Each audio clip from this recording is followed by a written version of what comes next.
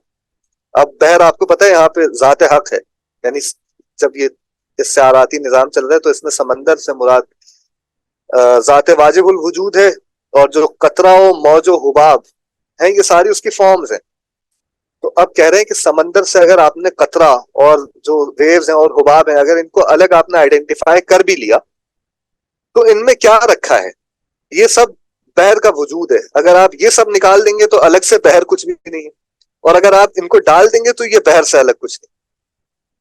یہ ایک بہت بڑی بات ہے سمجھنے کے لیے کہ although آپ قطرہ سمجھ لیں کہ ٹھیک ہے بھائی قطرہ تو بحر کا حصہ ہے، تو آپ بحر کو بھی نہیں دیکھ سکے. اگر آپ سارے قطرے اور موج اور حباب ان سب کو پرے رکھ دیں تو سمندر بھی نہیں بچے گا. تو وہ ذات واجب الوجود بھی اس کا اظہار سارا فارمز میں ہے، آپ ان فارمز کو الگ کر کے بھی نہیں دیکھ سکتے، اور جب ملا کے دیکھیں گے تو بحر کے علاوہ کچھ نظر بھی نہیں آئے گا. اسی بحر کے ٹکڑوں کا آپ نے نام موج اور قطرہ اور حباب رکھا. تو کہہ رہے ہیں مشتمل، کنسسٹ کرتی ہے نمود سور پر، صورتوں کی یعنی فارمز کی نمود پر، ان کے ظاہر ہونے پر، ان کی ایگزسٹنس پر. وجود بحر، بحر سمندر کی ایگزسٹنس شامل ہے، مشتمل ہے. یعنی اگر آپ سمندر کے وجود کی بات کرنا چاہیں تو سمندر کا وجود کیا ہے؟ وہی جس کو آپ دوسرے لفظوں میں قطرہ و موج و حباب کہہ رہے ہیں، اور قطرہ و موج و حباب کیا ہیں؟ وہی سمندر ہے. تو اگر آپ قطرے الگ کر دیں اور موج الگ کر دیں اور حباب الگ کر دیں تو سمندر بھی غائب ہو جائے گا. تو اب اس سے آگے اس کی تفصیل نہیں کروں گا، میں آپ لوگوں کے لیے چھوڑ دیتا ہوں. اس سے آگے شاید انسانی زبان بھی ادا نہیں کر سکتی، یعنی کہ لمٹ ہے یہ ایکسپریشن کی. ایسا ہی ویسے وقت ہمارا پورا سا ہو گیا ہے تو بالکل پورا ہوگا. بہت زبردست ایک ایک جملہ سب سے لے لیتے ہیں، ان کے جو بھی کہنا چاہیں. جی سہیل. میں اب اس پہ کیا کہوں، لاجواب. مطلب غالب یہ شعر حالانکہ میں نے پہلے پڑھے ہوئے تھے اور اپنے حساب سے میں سمجھے بھی ہوئے تھے، لیکن غالب ہمیشہ کچھ نیا نکلتا ہے اور کبھی پرانا نہیں ہوتا. لاجواب. بہت شکریہ. جی فاروق صاحب. جی بہت زبردست. یہ شعر میری نظر سے گزرے بھی نہیں تھے، اور گزرے ہوتے تو شاید میں ان کو خود سے سمجھنا ان کو مشکل بھی تھا. تو اور یہ کلیکشن ساری اسی قسم کے صوفیانہ یا مسٹیکل اشعار کی ہے، تو بڑی خوبصورت. ایک تو کلیکشن بہت اچھی ہے، اور پھر ویسے مجھے غالب کے عشق شعر ہی ہیں جو ہم نے اس میں خود سے پڑھے تھے یا سلیبس میں پڑھے تھے کبھی. ان میں بھی خوبصورتی، خیال کی خوبصورتی بہت تھی، زبان کی خوبصورتی بہت تھی، لیکن یہ اس میں ایک مضمون ہی بھی اتنا گہرا ہے، میں نے پہلے نہیں سنا تھا. وہ سن رکھا تھا کہ وہ تجھے ہم ولی سمجھتے جو نہ بادہ خوار ہوتا، لیکن مجھے اس کی وجہ آج تک سمجھ نہیں آئی تھی پہلے. اب ذرا ایک حد تک واضح ہو رہی ہے. میرے خیال تھا کہ وہ غالب نے کچھ خود ستائش کی ہے یا کچھ ایسی چیز کی ہے، اپنی تعریف خود کر گئے ہیں زیادہ. لیکن بہرحال اب یہ دیکھ کے لگتا ہے کہ غالب کی بڑی شاعر کا اپنی تعریف کرنا بھی روایت کا حصے کی بھی بتا دوں، اس کو تعلی کہتے ہیں. تعلی بہت بڑا حصہ ہے. شاعر اپنی تعریف ضرور کرتا ہے، کسی بھی آپ روایت میں جائیں گے تو وہاں تعلی ایک پورا مضمون ہے، اور وہ صرف تعریف نہیں ہوتی، اس میں سے کچھ باتیں بھی نکال دی. جی ٹھیک ہے، بہت خوبصورت، بڑا اچھا راجی، بہت شکریہ. جی سمیہ آپ کچھ ایڈ، آپ کا کوئی کامنٹ ہو؟ ہاں جی، بہت خوبصورت سیشن. یہ بالکل ہی نہیں پڑھے ہوئے تھے یہ والے تو جو شعر تھے، اور بہت ڈیپ ہیں، تو بڑا اچھا لگا. ہاں جی، بہت جزاک اللہ خیر. بہت شکریہ. مظہر صاحب، یاور صاحب. جی بہت اچھا تھا. اور میں if I may admit some thing, میرے ذہن میں کلاس شروع ہونے سے پہلے ایک سوال تھا جو میں روک کر بیٹھا ہوا تھا، یا ایک گزارش تھی جو میں روک کے بیٹھا ہوا تھا. اگر اس کا ٹائم ہے تو ایک غالب کا شعر ہے جو مجھے بہت پسند ہے، اور اس کی ایک حصے پہ میں کئی مہینوں سے پھنسا ہوں. تو اگر اجازت ہو 5-6 منٹ ہوں تو میں وہ اب بول دیتا ہوں، اور اگر وہ بہتر سمجھا سکیں تو بہت اچھا ہو. آپ سنا دیجئے، میں کوشش کروں گا. اچھا، وہ اس طرح ہے جی، اگر کوئی غلطی ہو جائے مجھ سے تو معافی. وہ اس طرح ہے: دل و وہ پہلی شفتگاں. غلطی ہی غلطی ہوئی یار.